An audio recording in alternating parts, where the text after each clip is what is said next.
జిల్లా రైతాంగం ఎదుర్కొంటున్న సమస్యలపై బీఆర్ఎస్ పార్టీ పోరుబాట పట్టింది. రైతుల సమస్యలు తీర్చాలంటూ ఆదిలాబాద్ జిల్లా బంద్కు పిలుపునిచ్చింది. బీఆర్ఎస్ పార్టీ జిల్లా అధ్యక్షుడు మాజీ మంత్రి జోగురామన్న ఆధ్వర్యంలో నిర్వహిస్తున్న ఈ బంద్ జిల్లా కేంద్రంలో ప్రశాంతంగా కొనసాగుతోంది. ప్రజా సంఘాలు, వ్యాపార, వాణిజ్య సంస్థలు స్వచ్ఛందంగా బంద్కు మద్దతు ప్రకటించాయి. పెట్రోల్ బంకులు, షాపింగ్ మాల్స్, హోటల్స్, వ్యాపార సముదాయాలు స్వచ్ఛందంగా బంద్ పాటిస్తున్నాయి. బీఆర్ఎస్ నాయకులు, కార్యకర్తలు బంద్కు మద్దతుగా బైక్ ర్యాలీ నిర్వహించారు.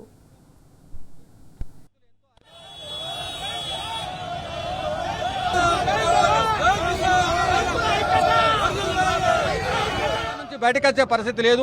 ఎంతో ఆరణ్య ఘోషంగా రైతులు గోసపడుతుంటే ఈ మొద్దు నీరతో ఈ ప్రభుత్వాలు ఈ విధంగా మేము నిరసన చేస్తే కూడా పట్టించుకోవట్లేదు. కాబట్టి ఇది బందే కాకుండా ఈ బంద్కు స్పందించకపోతే ఇంకా కార్యాచరణ ముందుకు పోతుంది. ఇంకా ధర్నాలు కాదు, ఇంకా రైతులందరూ రోడ్డు మీద వచ్చి పడిగాడుపులు కాల్చే పరిస్థితి కూడా వస్తాయని చెప్పి మేము డిమాండ్ చేస్తున్నాం. బీఆర్ తరఫున ప్రశాంతంగా శాంతియుత పద్ధతిలో ఈ ధర్నాలు బంద్లు చేపడుతుంటే అక్రమ అరెస్టులను ఏ విధంగా చూడొచ్చు? గతంలో కూడా రైతుల్ని అణిచివేత కార్యక్రమంలో ప్రభుత్వాలకు ఏ గతి పట్టిందో ఇప్పుడున్న ప్రభుత్వాలకు కూడా అదే గతి పడుతుంది. అప్పుడు రైతుల మీద కాల్పులు చేసినటువంటి యొక్క తెలుగుదేశం ప్రభుత్వము తుక్కుగా చిత్తుగా రాష్ట్రంలో లేకుండా పోయింది.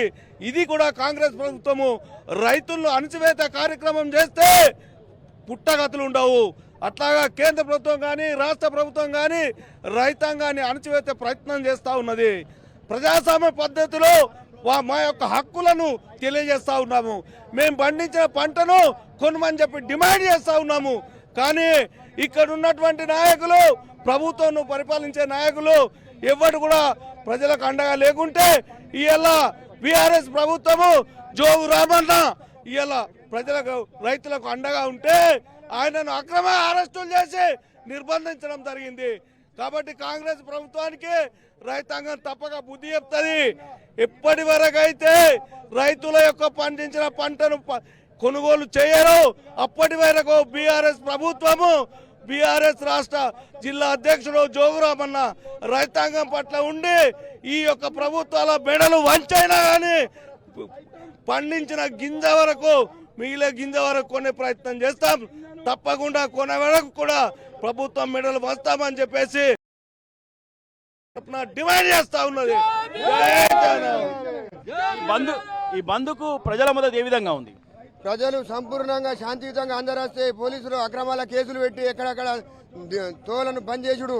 పొద్దున శాంతియుతంగా మేము మా పార్టీ అధ్యక్షుడు జోగు రామన్న గారు శాంతియుతంగా ధర్నా చేయడానికి అక్కడ సమ్మతంగా కూర్చుంటే ఈ పోలీసులు కాంగ్రెస్ పోలీసులా మరి ప్రజల పోలీసులా మాకేం అర్థమైతలేదు. ఇటువంటి పరిపాలన, ఇది పోలీసు పాలన, రాక్షస పాలన. పోలీసు అంటే మాకు కూడా ఒక పోలీసులు కూడా ఒక రైతుల కుటుంబాల నుంచి వచ్చిన వాళ్ళే కదా, రైతు కష్టం ఎట్లుంటుంది వాళ్ళకి తెలియదా?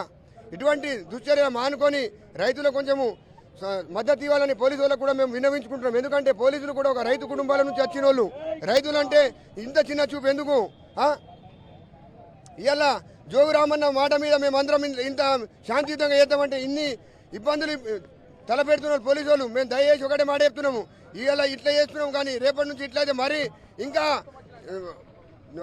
బంధువులు మర్ర పిలుపులు కాదు, ఉద్రిక్తలు అవుతాయి, గొడవలు అయితే మర మార్కెట్లు కూడా ఏమన్నా కావచ్చు. ఎందుకంటే ఇలా మంత్రి వారిని శాంతియుతంగా ధర్నా చేద్దామని కూర్చుంటే పొద్దున వాళ్ళను బలవంతంగా లాక్కుండా ఉండబోగడు. అది ఏమన్నా అతను మన మున్సిపల్ చైర్మన్ ఆదిలాబాద్ అందరికీ తెలుసు, అతన్ని కూడా అట్లనే కొండపోతారా అంటే వీళ్ళకు తెలియదా ఈ పద్ధతి ఇట్లుంటుందా? ఇంకోటి రైతులను ఇంత అరిగోస పెట్టడం కరెక్ట్ కాదని మేము కూడా అనుకుంటున్నాం. ఇప్పటికైనా కేంద్ర రాష్ట్ర ప్రభుత్వం దిగివచ్చి వెంటనే సోయా పంటను కొనుగోలు చేయాలని శాంతియుతంగా పట్టణ బంద్కు తలపెట్టిన బీఆర్ఎస్ పార్టీ ఆధ్వర్యంలో బంద్ కొనసాగుతుంటే మాజీ మంత్రి జోగురామన్న సైతం బలవంతంగా అరెస్ట్ చేయడం పట్ల బీఆర్ఎస్ సంబంధించిన నాయకులు తీవ్రంగా ఆగ్రహం వ్యక్తం చేస్తున్నారు. శాంతియుతంగా తాము ఈ బంద్కు స్వచ్ఛందంగా అన్ని ప్రజా సంఘాలు కూడా స్వచ్ఛందంగా మద్దతు తెలిపాయని, బంద్ ప్రశాంతంగా కొనసాగకుండా ప్రభుత్వం మాత్రం పోలీసులను పెట్టి ఈ నిరసన కార్యక్రమం అణిచివేసే ప్రయత్నం చేస్తుందని, ఎన్ని రకాలుగా అణిచివేసినప్పుడు కూడా తాము బీఆర్ఎస్ పార్టీ ఖచ్చితంగా అన్నదాతల అండగా ఉంటూ అన్నదాతలకు న్యాయం జరిగే వరకు పోరాటం కొనసాగుతుందని, ఇప్పటికైనా కేంద్ర రాష్ట్ర ప్రభుత్వం దిగివచ్చి వెంటనే సోయా రైతులకు న్యాయం చేయాలని ప్రధానంగా ఇక్కడున్న బీఆర్ఎస్ నాయకులు డిమాండ్ చేస్తున్నారు.